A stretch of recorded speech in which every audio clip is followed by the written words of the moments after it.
Et salut tout le monde, je suis Ectelion et aujourd'hui je vous accueille dans le bazar pour vous reparler de jeux de rôle. Aujourd'hui on continue notre découverte de Paléomythique. Aujourd'hui on va s'attaquer donc au système. La vidéo est en retard, je sais, désolé. Beaucoup de choses niveau travail qui m'ont empêché de tourner avant. Et je m'excuse d'ailleurs pour ceux qui suivraient l'actual play Donjons et Dragons. Cette semaine il n'y a pas eu d'épisode, il y a un trou pour quasiment la fin. En plus il va nous rester peut-être 2 ou 3 épisodes. Mais là on est arrivé dans un moment où j'avais plus d'épisodes d'avance et où j'ai un joueur qui a dû annuler. Comme on est en fin de campagne, je voulais pas finir sans lui. Donc voilà, j'ai pas pu tourner, on n'a pas pu enregistrer tout ça. Donc pas d'épisode cette semaine, peut-être pas non plus la semaine prochaine. Mais voilà, sachez que ce n'est pas arrêté, c'est toujours en route. Juste un petit grain de sable dans la machine. Donc c'est pour ça que c'est important de toujours avoir un peu d'avance. J'en profite aussi pour rappeler à ceux qui ne seraient pas très familiers avec le concept de ces vidéos système, c'est que quand je fais une vidéo système, j'aborde plus en profondeur à peu près chaque étape qui me paraît important du jeu, de son système, ce qu'il a de particulier, pour que vous ayez une bonne idée de comment est-ce qu'on joue à ce jeu, etc.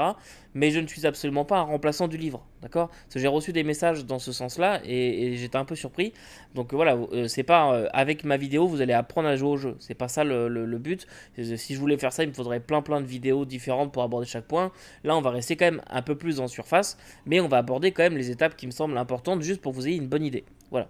Et pour commencer cette vidéo, et afin que vous compreniez bien tout, il me semble important de ne pas commencer aujourd'hui par la création de personnage, mais par le système hors combat, tout simplement parce que dans la création de personnage, vous allez avoir besoin de comprendre comment marche la mécanique de résolution. Et d'ailleurs, c'est expliqué comme ça dans le livre, on vous explique d'abord la mécanique de résolution avant la création de personnage. Donc voilà, ça me semble intelligent aujourd'hui de vous présenter tout d'abord la mécanique de résolution. Donc on est parti sur le système hors combat. La mécanique hors combat de Paléomythique, c'est vraiment pas une mécanique très compliquée. Ce qu'il faut comprendre, c'est que votre personnage va tourner autour de trois concepts très importants. Vous avez tout d'abord les talents, qui vont être des classes, si vous préférez, de façon vulgaire. Vous avez aussi les traits, qui vont être des capacités qu'a votre personnage, qui le différencie un peu plus des autres. Donc par exemple, le trait agile, qui va faire de vous quelqu'un de plus agile que la moyenne, qui va vous apporter des bonus. Et puis, vous avez aussi les flaws, donc qui vont être traduits, je pense, par défaut ou faiblesse ou lacune. Je ne sais pas trop comment ça va être traduit en français, mais quelque chose comme ça. Qui vont, là, par contre, vous apporter des malus sur vos jets. Donc, comment ça va fonctionner de base pour la mécanique de résolution? Eh bien, vous allez former une poule de dés qui va être égale au nombre de traits que vous avez actuellement. Donc, par exemple, vous avez 5 traits, vous prenez 5 dés. Si jamais vous avez un trait qui s'applique particulièrement bien pour la tâche que vous voulez entreprendre, eh bien, vous allez ajouter un des bonus à ce pool de dés. Donc, par exemple, je veux sauter au-dessus d'un fossé, eh bien, j'ai le trait agile. Je vais pouvoir ajouter un des bonus à mon pool de dés. Je vais jeter l'ensemble de mon pool de dés. Donc là, dans ce cas-là, j'aurai 6 à lancer. Et puis, il faut qu'il y en ait minimum un qui fasse 6 pour que mon action soit considérée comme étant réussie. Voilà, là c'est vraiment la mécanique de base de base. À CG, il y a deux choses qui viennent rajouter un peu de piment. Tout d'abord, vous avez les défauts ou les faiblesses, comme je disais tout à l'heure. Donc si je reprends mon exemple, je vais sauter au-dessus d'un ravin, d'un fossé, et je n'ai pas dans ce cas-là le trait agile.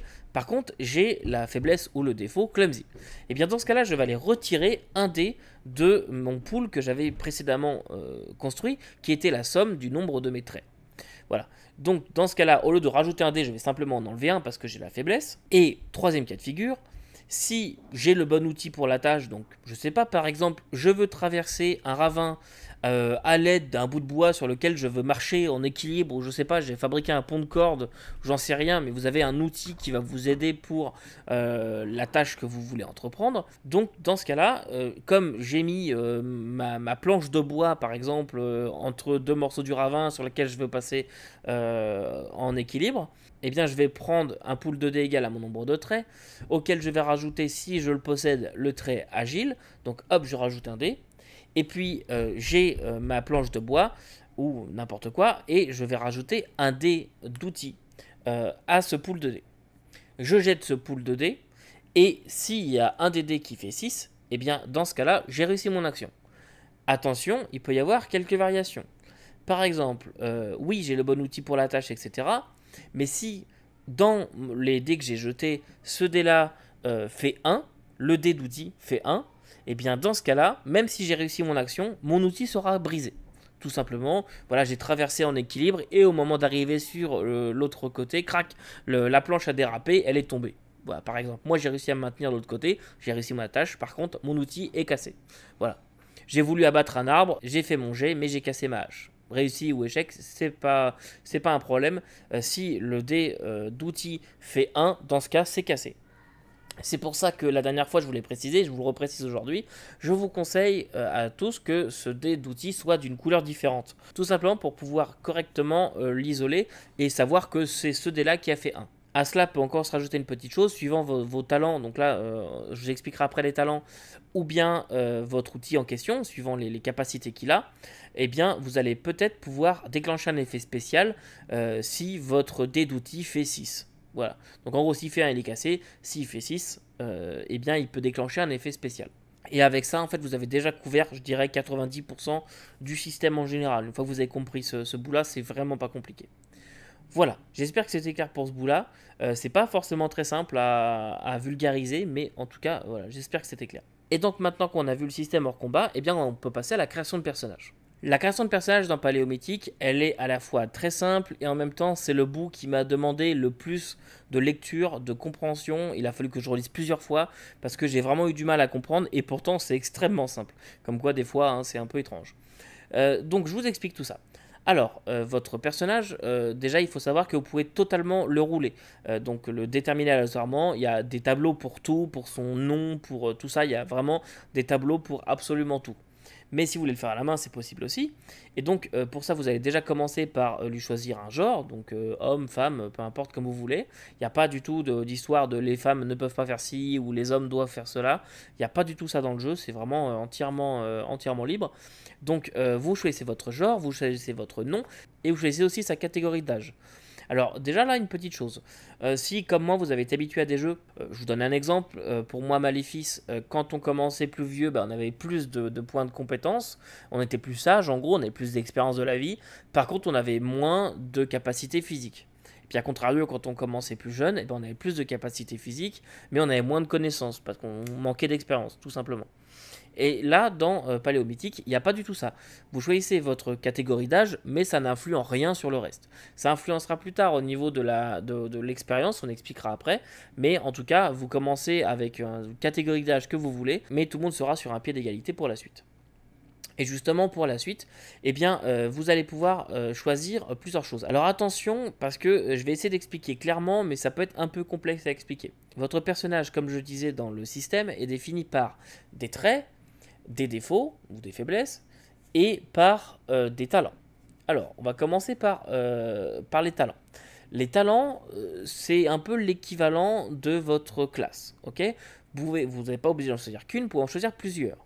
Vous pouvez en choisir jusqu'à 3, très précisément.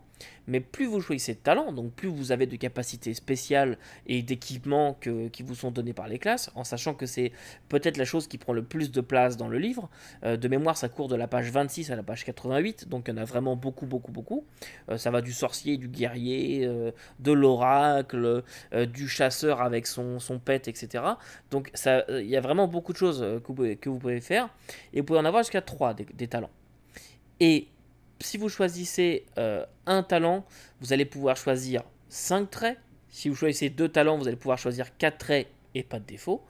Et si vous choisissez 3 talents, donc 3 classes, vous allez pouvoir choisir que 3 traits, mais pas de défaut. Et là, vous allez me dire, mais quand est-ce qu'on choisit les défauts? Et bien justement, il y a une petite variation qui vient à cela. Si vous voulez partir tout de même avec 5 traits, par exemple, mais vous voulez choisir 3 talents, et bien vous pouvez choisir 3 talents, 5 traits, mais 2 défauts. Puisqu'on peut rajouter maximum de défauts, on peut rajouter maximum 2 traits à ce qu'on a au départ. Mais si par exemple je veux partir avec un seul talent, on me donne donc 5 traits à choisir, donc librement.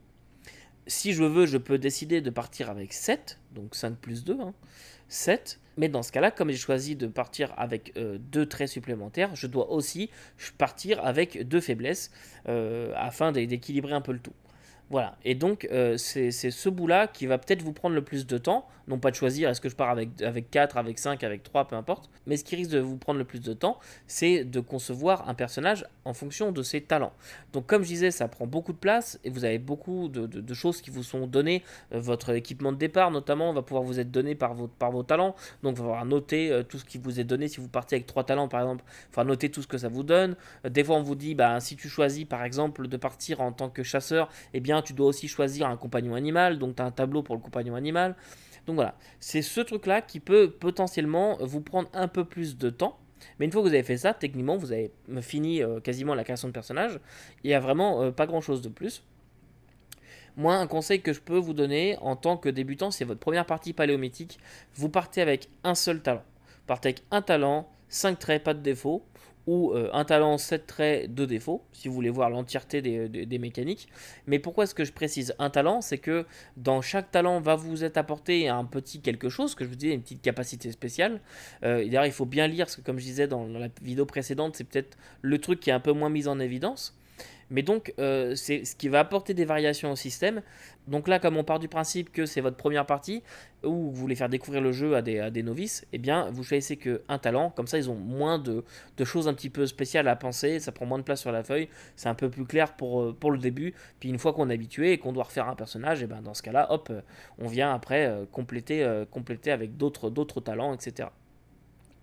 Et voilà pour la création de personnage, c'est pas beaucoup plus compliqué que ça. Vous avez vraiment fait là l'entièreté. Donc on récapitule, on lui donne un âge, un nom, etc. Ensuite on choisit si on veut partir avec un, deux ou trois talents. Ça nous donne un nombre de traits en fonction du nombre de talents qu'on a choisi. Donc un nombre de traits à choisir, toujours. Euh, Si on veut booster un peu ces traits, eh bien on peut ajouter jusqu'à 2 traits maximum. Mais dans ce cas-là, on doit compenser en prenant 2 faiblesses. Et puis, on doit après se renseigner au niveau des talents pour savoir qui fait quoi. Et puis appliquer les particularités de ce talent à notre personnage en les indiquant sur la fiche, bien évidemment. Puis voilà, une fois que vous avez fini de faire ça, eh bien vous êtes prêt à partir à l'aventure. Il y a une dernière étape qui va être votre équipement. Donc, si vous voulez remplacer des choses qui vous sont données par vos talents, si vous voulez prendre juste un talent qui vous donne rien comme équipement de départ, eh bien vous partez avec cet équipement de départ qui vous est donné à la fin de la création. Enfin bref.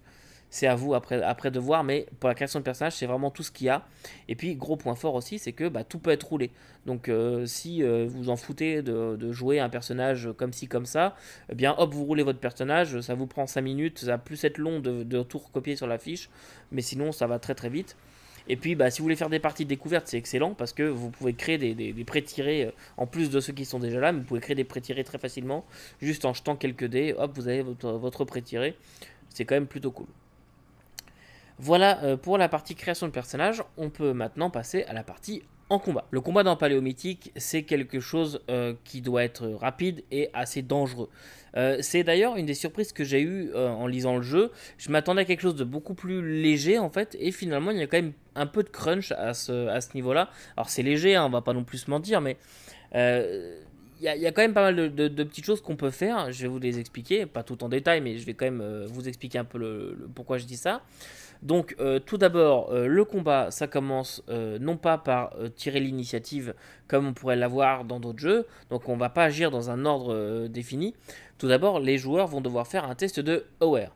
Aware, ça va vous permettre de savoir si vous jouez avant ou après les adversaires. Donc si par exemple j'ai 5 joueurs, j'ai une joueuse qui a réussi son test de Aware, dans ce cas-là elle va commencer avant les ennemis, et puis j'ai un joueur qui lui l'a échoué, il va commencer après, etc. pour chacun des joueurs. Et donc ça va permettre de définir qui joue comment.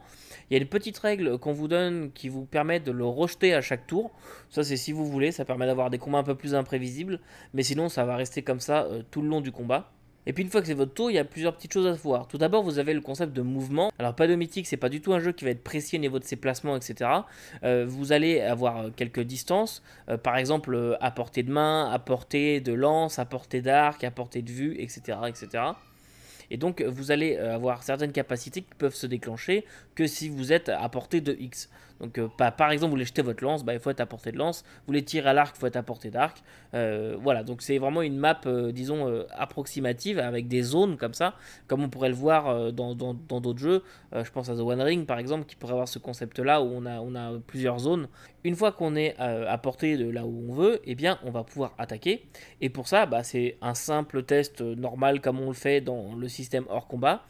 Mais à ce moment-là, eh bien, on va utiliser le trait qui correspond à notre arme. Donc si par exemple je veux tirer à l'arc, je pourrais rajouter un dé bonus déjà pour mon arc, et puis un dé bonus si j'ai le trait accurate.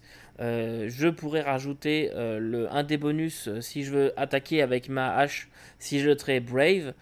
Ce genre de choses. Donc rien de très compliqué. C'est un jet normal. Il n'y a pas d'armure de l'adversaire à dépasser ou quoi que ce soit.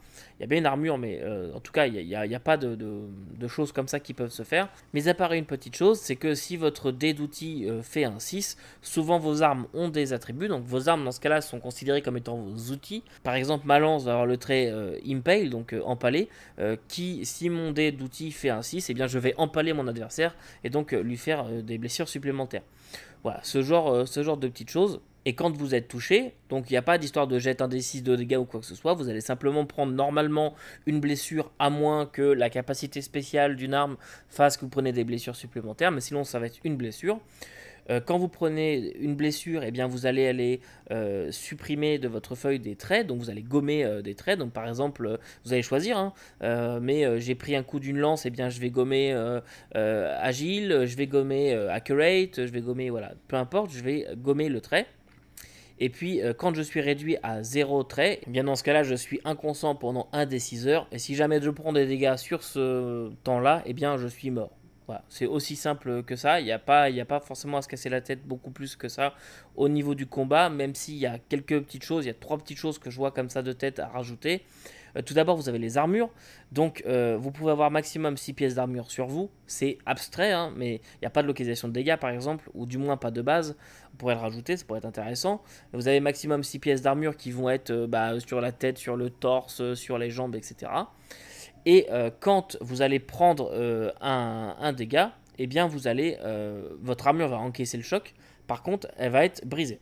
On n'est pas sur des armures d'âge un peu plus modernes, et donc le choc d'une lance sur une plaque d'armure, eh bien ça va la casser. Et votre armure ne peut encaisser qu'une seule blessure. Donc si jamais je reprends l'exemple de ma lance, donc j'empale l'adversaire, qu'il a une armure au niveau du torse par exemple. D'ailleurs vous décidez hein, où est-ce que le coup porte.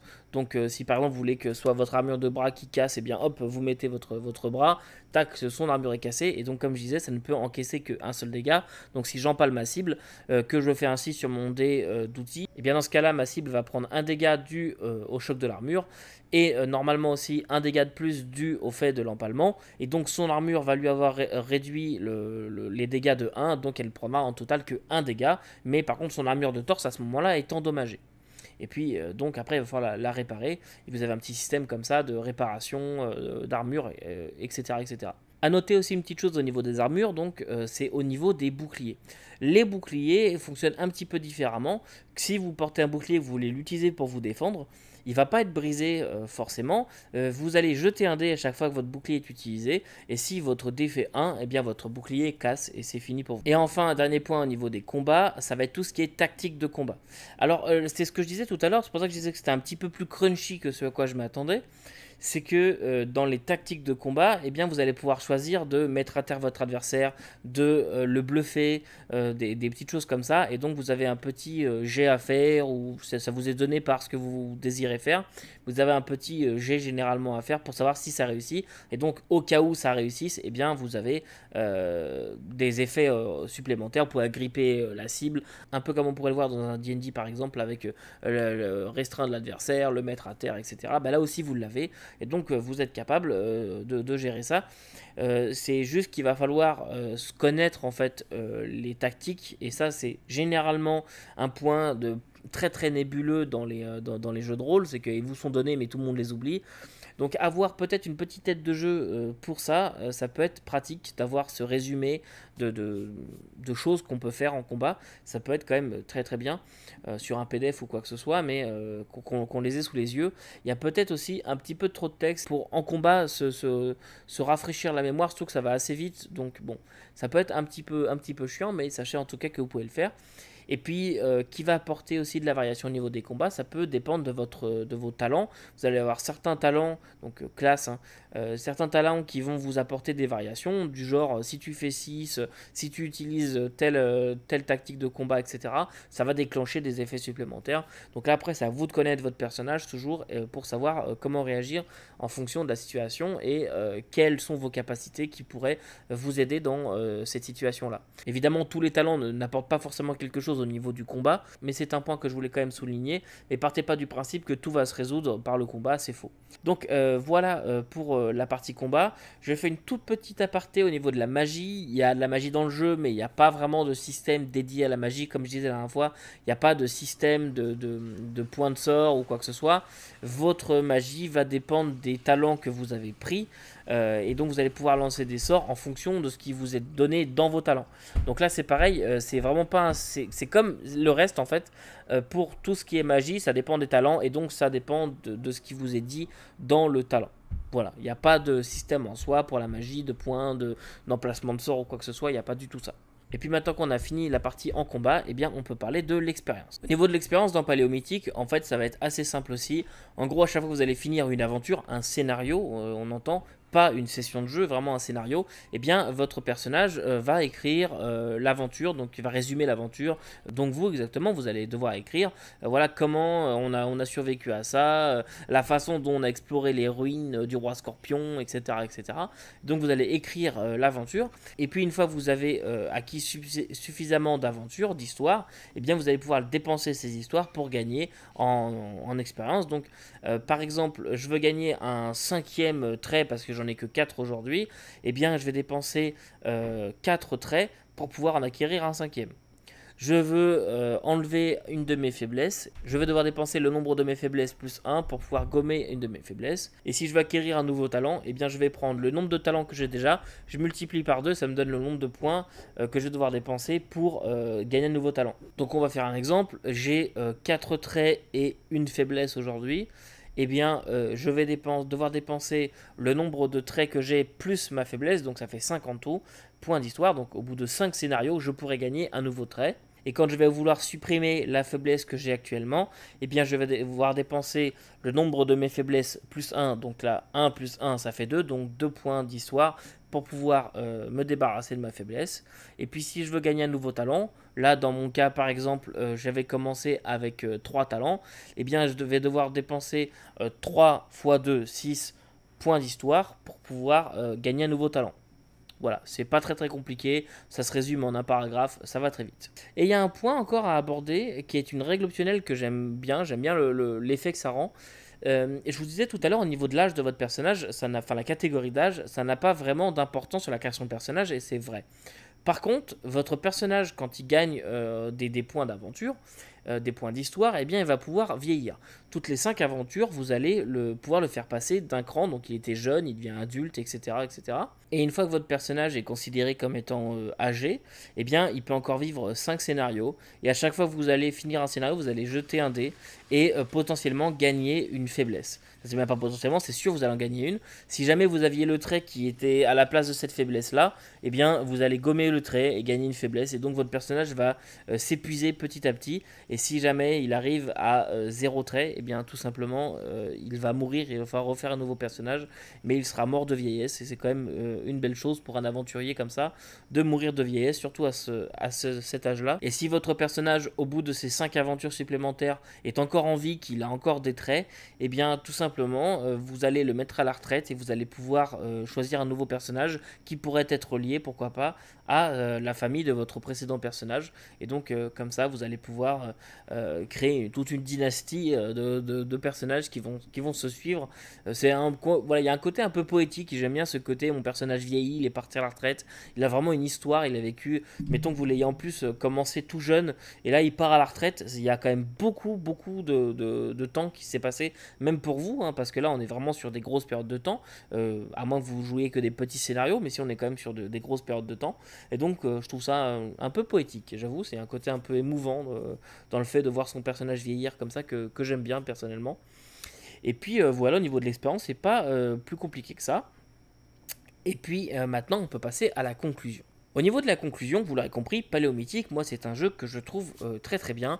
Il y a un système qui est à la fois simple, mais qui aussi peut se révéler complexe sur certains aspects, notamment pour les talents, aller choisir, se souvenir de ce qu'on a de possible, etc.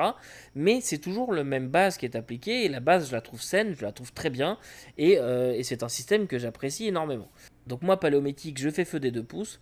Le petit truc que j'aime particulièrement, c'est tout ce qui va être au niveau des armes, des outils, le fait qu'ils puissent casser les armures et tout. On sent bien la fragilité des choses, que les qualités de fabrication ne sont pas forcément les mêmes qu'aujourd'hui, on s'entend, qu'il n'y a pas la forge, etc. Là, on est vraiment sur des armes qui tiennent avec une pierre, un bout de bois et un peu de corde autour, un peu de corde en liane en plus. Donc voilà, c'est vraiment pas quelque chose de très évolué, et donc on sent bien la faiblesse de tout ça. Moi, c'est un point que j'aime beaucoup. Et je finirai là-dessus parce on me l'a quand même pas mal demandé. Je m'y attends un petit peu pour être franc, mais c'est vrai que j'ai pas pensé aborder la question. Le cas Worm. Parce que Paléomythique, c'est un jeu dans lequel on joue des hommes préhistoriques, mettons, dans les premiers âges d'un monde. Et Worm, pour ceux qui ne connaissent pas, c'est un jeu dans lequel nous jouons aussi des hommes préhistoriques. Et les deux jeux sont très bien. Mais pour moi, ça revient un petit peu à comparer The Expanse et Star Wars. Star Wars, ça va être Paléomythique, et The Expanse, ça va être Worm. Pourquoi est-ce que je dis ça? C'est parce que déjà, Worm, je le trouve beaucoup plus restreint dans sa proposition, notamment au niveau des biomes, parce qu'on joue quand même en temps d'ère glaciaire, donc on est un petit peu tout le temps dans ce contexte d'ère glaciaire, de froid, etc., de survie. Et surtout, Worm, ça va être beaucoup plus vrai historiquement. Alors, j'ai pas fait d'études là-dessus, j'y connais pas grand-chose non plus en préhistoire, mais Worm, à la lecture du moins, me paraît beaucoup plus scientifiquement exact, beaucoup plus simulationniste au niveau de la vie à la préhistoire. On sent qu'il y a tout un soin qui est apporté pour rendre la vie telle qu'elle était à l'époque, au niveau des règles et tout ça. Il y a quand même des règles dans Worm pour les accouchements, voilà, pour les accouplements et donner naissance à un enfant. Vous n'avez pas ça dans Paléomythique. Donc c'est pour ça que j'aime bien un peu cette comparaison The Expanse qui va être très réaliste en fait, la hard SF, donc qui pourrait être une extrapolation de notre futur, et puis Star Wars qui là par contre a des trucs, des concepts liés à la magie et tout qu'on pourrait pas retrouver dans notre futur à nous, et donc dans ce cas là pour moi Paléomythique se rapprocherait plus d'un Star Wars. On n'est pas là pour vivre la vraie préhistoire, on est là pour faire de la fantasy à l'époque préhistorique. Je sais pas si vous me suivez jusque-là.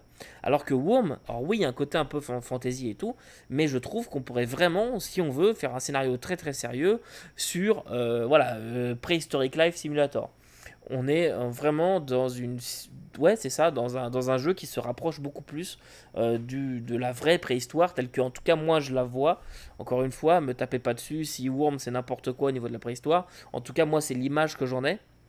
Et je trouve ça beaucoup plus sérieux, etc. Mais ça, les deux restent de très bons jeux. Je pourrais pas vous dire choisis Paléomythique parce que c'est beaucoup mieux que Worm. C'est faux. Worm, c'est aussi très bien. Je préfère de loin le système de Paléomythique qui me semble plus simple et tout. Mais Worm, je ne l'ai pas joué, je l'ai que lu. Donc je ne peux pas non plus juger entièrement Worm. Je me suis replongé dedans ces jours-ci pour être capable de me refaire un avis dessus.